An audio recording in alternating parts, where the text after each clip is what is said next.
So hello students, कैसे हैं आप सब लोग? बढ़िया सब। आज हम एक इम्पोर्टेंट कॉन्सेप्ट के ऊपर बात करेंगे। It's about a trick to find a function if a function is injective. और आपको नहीं पता कि इंजेक्टिव फंक्शंस क्या है, तो ये वैसे वन वन फंक्शन भी कहते हैं। वैसे तो अगर आप आपको इस बारे में डिटेल में जानना है तो आपको मैंने इससे पहले जो फंक्शन रिलेशंस के ऊपर बात किया था, उन सब वीडियोस को आपको देखना पड़ेगा। लेकिन एज्यूमिंग कि आपके पास टाइम नहीं है, मैं बस एक बार के लिए बता देता हूँ। इंजेक्टिव फंक्शन मतलब ऐसा फंक्शन मतलब जिसका कोई एक इनपुट वैल्यू रिलेटेड है एक ही पर्टिकुलर आउटपुट वैल्यू से, और एक पर्टिकुलर आउटपुट वैल्यू भी रिलेटेड है एक ही पर्टिकुलर इनपुट वैल्यू से। इसका सेट कुछ इस तरीके से होता है। अगर ये हम डोमेन सेट मान ले DOM, और ये हम रेंज मान ले RAN, और इसमें 3 एलिमेंट्स है A B and C। यहाँ पर 3 एलिमेंट्स है 1 2 3। यहाँ पर यहाँ पर दोनों सेट का हर एक एलिमेंट एक सेट दूसरे सेट के एक ही पर्टिकुलर एलिमेंट से रिलेटेड है। तो ऐसे फंक्शंस को हम कहते हैं इंजेक्टिव फंक्शंस या फिर वन वन फंक्शंस। अब हमें एक शॉर्ट ट्रिक फाइंड करनी है कि हम कैसे एक फंक्शन को देखकर ही बता सकते हैं कि वो फंक्शन इंजेक्टिव है कि नहीं है। वैसे तो अगर हमें कोई फंक्शन दे रखा है, इसका सेकंड, कैमरा थोड़ा सा हिल गया, खैर।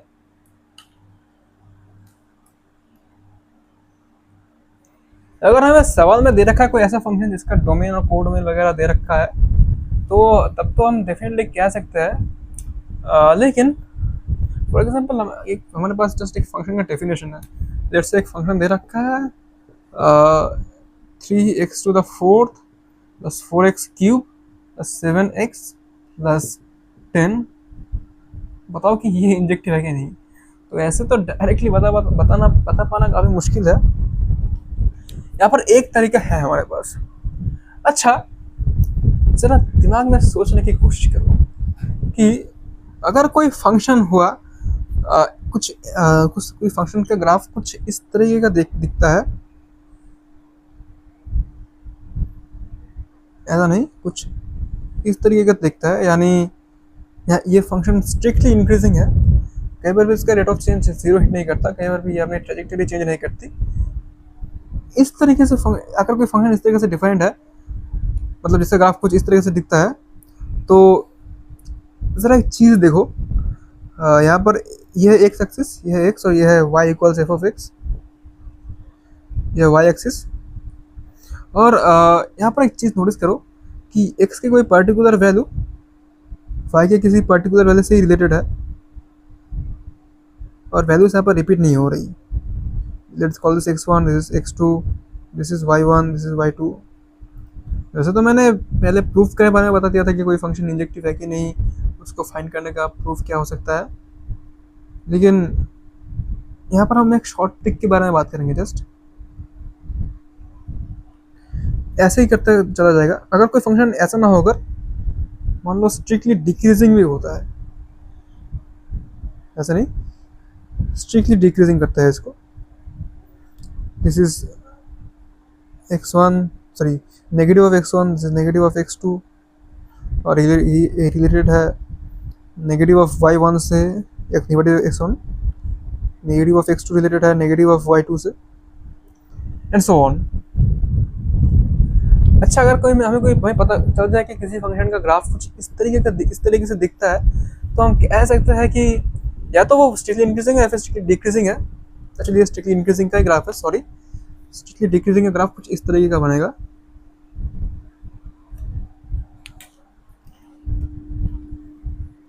थोड़ा सा गलती कर दिया मैंने, sorry for that. Strictly decreasing का ग्राफ कुछ इस तरीके का दिखेगा।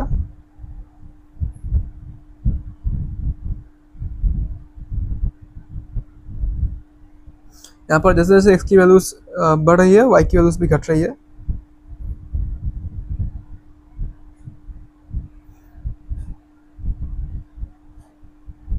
x1, x2, x3, y1, sorry, this is y2, this is y1, this is, let's call this negative of y1 1 whatever. x की वैल्यू जैसे जैसे बढ़ रही है, y की वैल्यू वैसे वैसे घट रही है. This is strictly decreasing function. अच्छा, अगर हमें पता चल जाए कि कोई फंक्शन स्ट्रिक्टली इंक्रीजिंग है या स्ट्रिक्टली डिक्रीजिंग है, तो उससे हम ये फॉर श्योर कह सकते हैं कि वो फंक्शन इंजेक्टिव भी होगा. लॉजिक सिंपल है. अगर वो फंक्शन स्ट्रिक्टली इंक्रीजिंग है या फिर स्ट्रिक्टली डिक्रीजिंग है, तो उसका मतलब उसका ट्रैजेक्टरी चेंज नहीं होता, वो एक ही डायरेक्शन में आगे बढ़ता रहता है फंक्शन. यानी उसके वैल्यूज कभी भी रिपीट होंगे ही नहीं. रिपीट कब होती है वैल्यू? जब ट्रैजेक्टरी चेंज होती है. जैसे कि ये हो गया एक साइन एक्स का फंक्शन. देखो, एक बार बार एक सर्टेन इंटरवल के बाद ट्रैजेक्टरी चेंज हो रही है उल्टे डायरेक्शन में. इसकी वजह से आउटपुट वैल्यूज रिपीट हो रही है लगातार. तो अगर कोई फंक्शन ऐसा हुआ जिसकी ट्रैजेक्टरी बार बार चेंज हो रही है, यानी वो स्ट्रिक्टली इंक्रीजिंग या फिर स्ट्रिक्टली डिक्रीजिंग नहीं है, ओवरऑल की बात कर रहा हूँ मैं, तो इसका मतलब उसके अंदर वैल्यूज रिपीट होने वाली है. अगर वैल्यूज रिपीट हो रही है तो वो 1 1 नहीं है, इंजेक्टिव नहीं है. तो अभी आया क्लियर समझ में. अब सवाल ये है कि हम बार बार एक फंक्शन लेके, अभी कॉम्प्लिकेटेड फंक्शन अगर हमारे पास हो तो हम उसका ग्राफ तो नहीं ड्रॉ कर सकते ना एग्जाम के टाइम पे, या फिर हमारे पास डिस्कोस जैसे टूल्स भी नहीं होंगे ये चेकआउट करने के लिए वो फंक्शन का शेप कैसा है. लेकिन हम एक और काम कर सकते हैं. याद करो कि मैंने इंक्रीजिंग डिक्रीजिंग फंक्शंस के ऊपर जब बात की थी, तब मैंने क्या बोला था कि अगर कोई फंक्शन इंक्रीजिंग है यानी उसका रेट ऑफ चेंज हमेशा पॉजिटिव है, तो उसका रेट ऑफ चेंज यानी फर्स्ट डेरिवेटिव वो ऑलवेज पॉजिटिव होगा. यहाँ पर भी हमें सेम ही काम करना है. अगर ये फंक्शन जो गिवन है हमारे पास, हम इसका फर्स्ट डेरिवेटिव निकालेंगे. अगर इसका फर्स्ट डेरिवेटिव हमेशा के लिए पॉजिटिव होता है, तो डेफिनेटली हम ऐसा कह सकते हैं कि ये फंक्शन ऑलवेज इंक्रीजिंग है. अगर ऑलवेज इंक्रीजिंग है तो ये डेफिनेटली इंजेक्टिव होगा. अगर ये फंक्शन स्ट्रिक्टली डिक्रीजिंग भी हुआ, यानी मतलब इसकी वैल्यूज लगातार घट रही है आउटपुट वैल्यूज, इसका मतलब भी है कि आउटपुट वैल्यूज कभी रिपीट नहीं होने वाली. इसका मतलब है कि ये फंक्शन भी, in that case as well this function would be injective. लेकिन अगर कभी भी इस फंक्शन की फर्स्ट डेरिवेटिव की वैल्यू 0 हिट करती है, अगर कभी भी थोड़ा सा भी ऐसा पोटेंशियल है, तो हम ऐसा डेफिनेटली कह सकते हैं, मतलब ऐसा क्या है ना क्या है, ऐसा तो प्रूफ हो जाएगा कि वो फंक्शन स्ट्रिक्टली इंक्रीजिंग या स्ट्रिक्टली डिक्रीजिंग नहीं है. अगर ऐसा नहीं है तो वो इंजेक्टिव भी नहीं होने वाला. तो चलो इस फंक्शन का डेरिवेटिव निकालते हैं. फर्स्ट डेरिवेटिव, ठीक है. फर्स्ट डेरिवेटिव अगर निकालेंगे इस फंक्शन को तो क्या मिलेगा? 12x³ plus 8x plus 7. This is the first derivative. जरा गौर करो यहाँ पर, ये वाला x³ होगा यहाँ पर. ये जो फर्स्ट टर्म है इसके पास ये 12 तो पॉजिटिव है, लेकिन यहाँ पर इसके साथ मल्टीप्लाई हो रखा है x³. अब x की वैल्यू पॉजिटिव भी हो सकती है, नेगेटिव भी हो सकती है. यहाँ पर सेट डिफाइन नहीं है. चलो एक काम करता है, यहाँ पर x belongs to set of real numbers लिख देता है. ऐसे सिचुएशन में x की वैल्यू पॉजिटिव भी हो सकती है, नेगेटिव भी हो सकती है, यानी depending on the value of x. यहाँ पर भी x का फर्स्ट डिग्री टर्म है, उसकी वैल्यू भी पॉजिटिव हो सकती है, नेगेटिव हो सकती है. तो इसका मतलब है कि ये डेफिनेटली नेगेटिव को हिट कर सकती है, और कभी कभी पॉजिटिव हिट कर सकता है, कभी कभी नेगेटिव हिट कर सकता है. इसका मतलब डेफिनेटली ये स्ट्रिक्टली इंक्रीजिंग तो नहीं है या फिर स्ट्रिक्टली डिक्रीजिंग में नहीं है.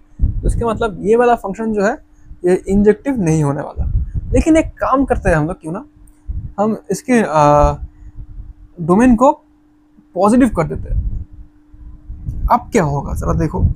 अब x का भले ही ऑड पावर्स हमारे पास है, लेकिन यहाँ पर जरा देखो कि x का इस फंक्शन का डोमेन भी तो सिर्फ पॉजिटिव रियल नंबर से है ना. तो इसका मतलब ये x की जो पावर्स है हमारे पास, उनकी वैल्यू तो कभी भी नेगेटिव नहीं हिट कर सकती. और ये सब आपस में इन सब का इस तरह टर्म्स का like along with their coefficients, ये सब इन सब का पॉजिटिव सम हो रहा है. तो इसका मतलब है कि अल्टीमेटली ये सम पॉजिटिव ही होने वाला है. In worst case scenario it can be 7, क्योंकि जब x की वैल्यू 0 होती है.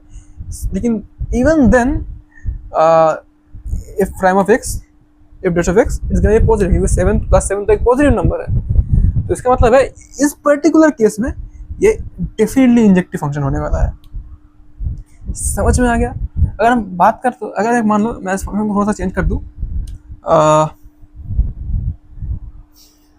Let us define a function. एक काम करता है, मैं इसी को एक फंक्शन मान लेता हूं,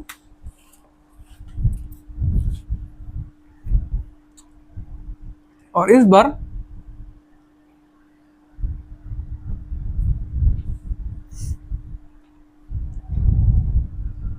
एक्चुअली नहीं, आप एक थोड़ा सा डिफरेंट फंक्शन डिफाइन करता है, F of x equals sine x. क्या ये स्ट्रिक्टली इंक्रीजिंग है, स्ट्रिक्टली डिक्रीजिंग है? फर्स्ट ऑफ ऑल तो अगर तुम्हें ग्राफ वगैरह याद हो तो नहीं पता होगा कि नहीं है, और तुम्हें साइन वगैरह के प्रॉपर्टीज पता हो तो ये पीरियोडिक फंक्शन है, सारे के सारे ट्रिग्नोमेट्रिक फंक्शन पीरियोडिक फंक्शन है, तो उसका मतलब वो कभी भी रिपीट नहीं करने वाली। तो अगर हम इसका फर्स्ट डेरिवेटिव निकालेंगे तो ये बन जाएगा कॉस एक्स, और कॉस एक्स की वैल्यू ऑफकोर्स कभी पॉजिटिव हो सकती है, कभी नेगेटिव हो सकती है। इसका मतलब sine x is not strictly increasing और स्ट्रिक्टली डिक्रीजिंग। इसका मतलब है उसकी वैल्यू रिपीट करने वाली है, इसका मतलब है वो इंजेक्टिव नहीं होने वाला। लेकिन यहाँ पर ही एक इंपॉर्टेंट चीज तुम्हें अपने दिमाग में रखना पड़ेगा कि ये रूल तभी काम करता है जब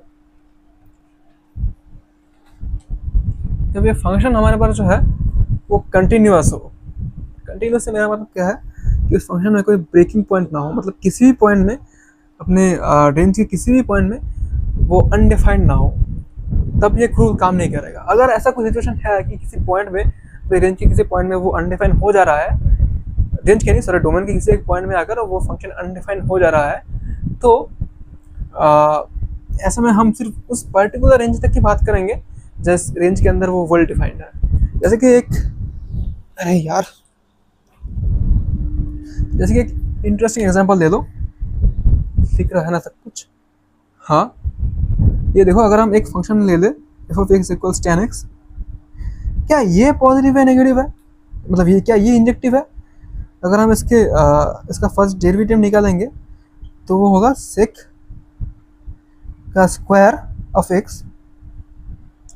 अब ये एक स्क्वायर क्वांटिटी है, तो इसकी वैल्यू तो कभी भी नेगेटिव नहीं हो सकती, इसकी वैल्यू हमेशा पॉजिटिव होगी, और सेक की वैल्यू कभी भी जीरो भी नहीं हो सकती। सेक की lowest possible value, sorry lowest possible modulus value है 1, उसका स्क्वायर 1 ही होता है, तो ये लोएस्ट 1 को हिट कर सकता है, even then there is gonna be positive. इसका मतलब है in all cases tan x का फर्स्ट डेरिवेटिव पॉजिटिव ही होने वाला है। लेकिन क्या इसका मतलब है कि tan x एक स्ट्रिक्टली इंक्रीजिंग फंक्शन है या फिर एक इंजेक्टिव फंक्शन है? अगर जैसा कि मैंने अभी थोड़ी देर पहले बताया कि ट्रिग्नोमेट्रिक फंक्शन, सारे के सारे ट्रिग्नोमेट्रिक फंक्शंस पीरियोडिक फंक्शंस होते हैं, यानी एक सर्टेन रेंज के बाद उनके वैल्यूज रिपीट करते रहते हैं। अगर तुम्हें मेरा ट्रिग्नोमेट्री के ऊपर मैंने अब तक जितने वीडियोस बना रखे हैं, और इसके अलावा मैंने सेट रिलेशन फंक्शंस के ऊपर जितने वीडियोस बना रखे हैं, अगर तुमने सबको अच्छे से देखा होगा तो तुम्हें ज़रूर दिखा होगा कि फर्स्ट ऑफ ऑल तुम्हें पता होना चाहिए कि tan की वैल्यू रिपीट करती है।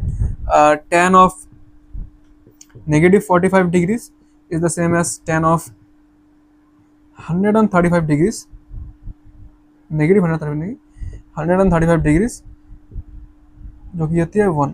इसका मतलब वैल्यूज तो डेफिनेटली रिपीट कर रही है, और ये इंजेक्टिव नहीं है। अगर तुम्हें ग्राफ भी याद होगा tan का, तो tan का ग्राफ रिपीट करता रहता है।